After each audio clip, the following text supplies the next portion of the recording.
सभी भक्तजनों को जय श्री कृष्ण। श्री कपिल भगवान ने कहा, उन्हीं ब्रह्मा जी ने मरीचि आदि प्रजापतियों की तथा मरीचि आदि ने कश्यप आदि की और कश्यप आदि ने देव मनुष्य आदि प्राणियों की सृष्टि की।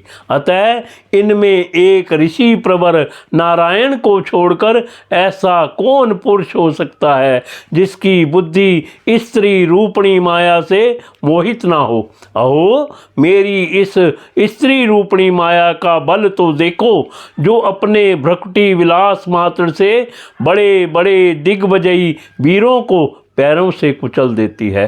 जो पुरुष योग के परम पद पर आरूढ़ होना चाहता हो अथवा जिसे मेरी सेवा के प्रभाव से आत्मा अनात्मा का विवेक हो गया हो, वह स्त्रियों का संग कभी ना करे।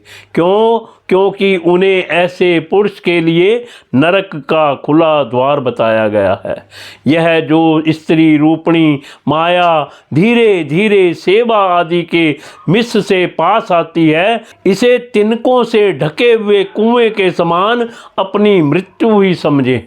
भगवान की रची हुई स्त्री में आसक्त रहने के कारण तथा अंत समय में स्त्री का ही ध्यान रहने से जीव को स्त्री योनि प्राप्त होती है। इस प्रकार स्त्री योनि को प्राप्त हुआ जीव पुरुष रूप में प्रतीत होने वाली मेरी माया को ही धन, पुत्र और ग्रह आदि देने वाला अपना पति मानता रहता है। सो जिस प्रकार व्याध का गान कानों को प्रिय लगने पर भी बेचारे भोले भाले पशु पक्षियों को फंसाकर उनके नाश का ही कारण होता है, उसी प्रकार उन पुत्र, पति और ग्रह आदि को विधाता की निश्चित की हुई अपनी मृत्यु ही जाने। देवी, जीव के उपाधि भूत लिंग देह के द्वारा पुरुष एक लोक से दूसरे लोक में जाता है और अपने प्रारब्ध कर्मों को भोगता हुआ निरंतर अन्य देहों की प्राप्ति के लिए दूसरे कर्म करता रहता है।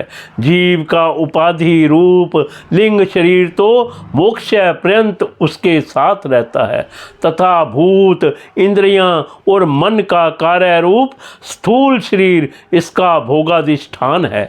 इन दोनों का परस्पर संगठित होकर कार्य ना करना ही प्राणी की मृत्यु है और दोनों का साथ साथ प्रकट होना जन्म कहलाता है। पदार्थों की उपलब्धि के स्थान रूप इस स्थूल शरीर में जब उनको ग्रहण करने की योग्यता नहीं रहती, यह उसका मरण है और यह स्थूल शरीर ही है मैं हूँ, इस अभिमान के साथ उसे देखना उसका जन्म है। नेत्रों में जब किसी दोष के कारण रूप आदि को देखने की योग्यता नहीं रहती, तभी उनमें रहने वाली चक्षु इंद्रिय भी रूप देखने में असमर्थ हो जाती हैं और जब नेत्र और उनमें रहने वाली इंद्रियां दोनों ही रूप देखने में असमर्थ हो जाते हैं, तभी इन दोनों के साक्षी जीव में भी वह योग्यता नहीं रहती। अतः मुमुक्ष पुरुष को मरण आदि से भय, दीनता अथवा मोह नहीं होना चाहिए। उस जीव के स्वरूप को जानकर धैर्य पूर्वक निस्संग भाव से विचरना चाहिए तथा इस मायामय संसार में योग वैराग्य युक्त सम्यक ज्ञानमयी बुद्धि से शरीर को निक्षेप धरोहर की भांति रखकर उसके प्रति अनासक्त रहते हुए विचरण करना चाहिए।